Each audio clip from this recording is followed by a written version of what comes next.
Let's take for the moment those two images that we focused on last time, life and death, and unpack them and see what they mean.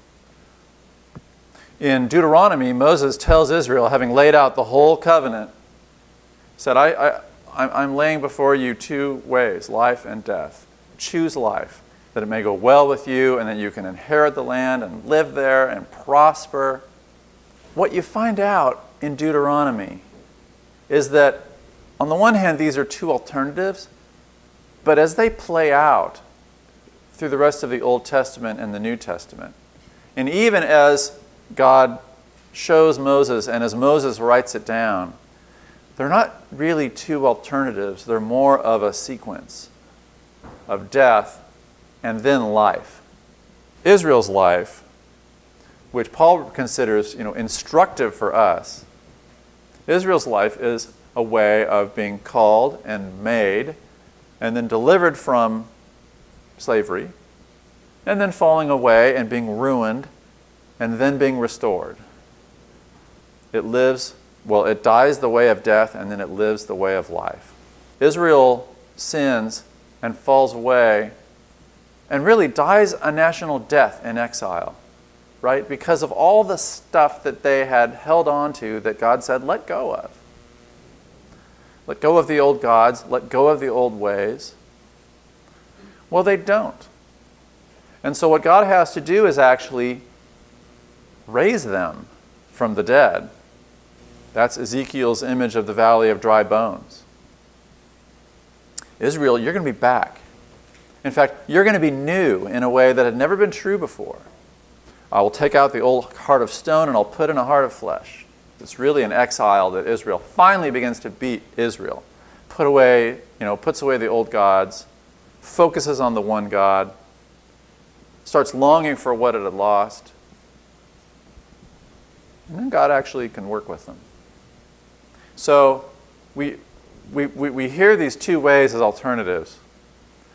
But really, in the grand scheme of things, they're a sequence of death and resurrection. Everything, as we said last time, has its life from the Father. And, as we'll investigate this week, everything finds its death in the Son. All things come to an end through the Son, Jesus Christ. In one sense, I mean those who belong to Him, those who are in Him, the bride of the bridegroom. But in a much vaguer way, His death is the end of all things, and His resurrection is the beginning of all things. When He says, heaven and earth will pass away, but my words will not pass away, He's referring to the end of everything. All things have death in the Son through the will of the Father. When you look at either the Old Testament or the New Testament shape of this, death looks like, I'm going to say, three main features. Death, the cessation of life. Disposal, the image there is of God getting rid of what's useless. So here Jesus, when He says, salt that loses its flavor is worthless, it's just, all it's for is to get thrown out. And then a third consequence, punishment. All right. There is a dimension of punishment where God metes out consequences like a judge for that which has rebelled. What's the way of life look like? Well, it looks like life abundant, Jesus says, right? Eternal life. And He doesn't just mean life indefinitely extended. He means a fuller, richer, perfect life. And fruitfulness. And that's what we're going to focus on this week. To follow Jesus, to put away the old, to put away what makes us useless, makes us useful. Makes us the kinds of servants who produce a return, right? Who please our master so that we get to enter into our master's joy. People want to be useful, right? People want to matter. And one of the consequences of the way of life is that we do. We don't just receive, we give, right? We aren't just recipients of the gifts of the Spirit. We're vessels of the gifts of the Spirit that we use to give to one another. And the third one is exaltation. We share in the Son's exaltation, right? Human beings get to wear crowns. We're remade glorious. This makes some Christians nervous, that it sounds just too exalted. But there's plenty of material along those lines. That God's desire for us isn't just that we serve Him, but that we share in the exaltation of fruitful service. This actually makes sense given who God is, right? The Father glorifies the Son with the name above every name, and the Son turns around and subjects all things, including Himself, to the Father. It's a love fest of mutual exaltation.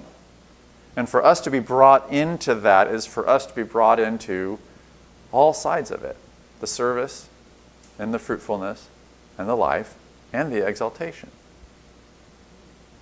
Which is by grace. We don't deserve it, but we get it. And we get to enjoy it. So those two ways look complicated when you start unpacking them. Multifaceted. There's three of these, I think, because it comes down to more than one thing. Sin looks like more than one thing. The consequences of sin look like more than one thing. Retrieval and salvation will look like more than one thing. Each of the ways of salvation maps onto one of those rather well. Illumination looks like life rather than death. Purgation looks like fruitfulness rather than disposal. And as we'll see next time, union with God looks more like looks like exaltation rather than punishment. They don't all boil down to just one. Although we've tried to simplify and reduce, and I'll show you a chart of what that looks like over history as we simplify the more complicated New Testament picture.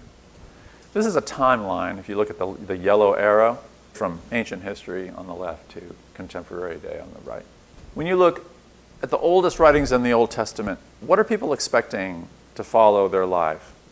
Well, they're expecting what's called Sheol, the grave. What happens after life is death.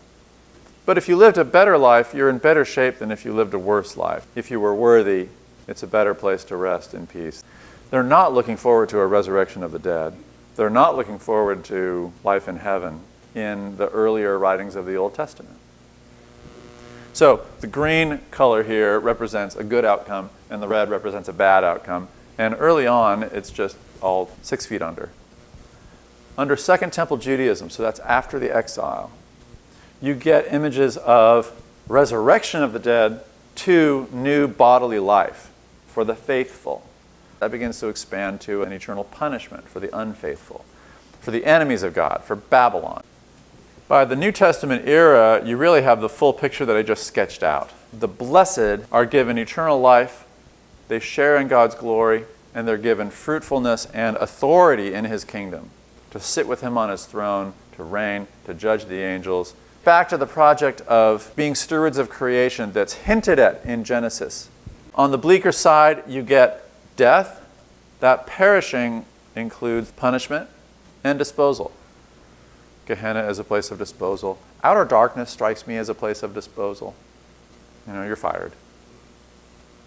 What happens later, though, is this rich picture starts getting hollowed out in Christian imagination. In the patristic era, let's call that the first 5 to 6 centuries, you hear a lot less about authority, about reigning in glory. You hear a lot less about that.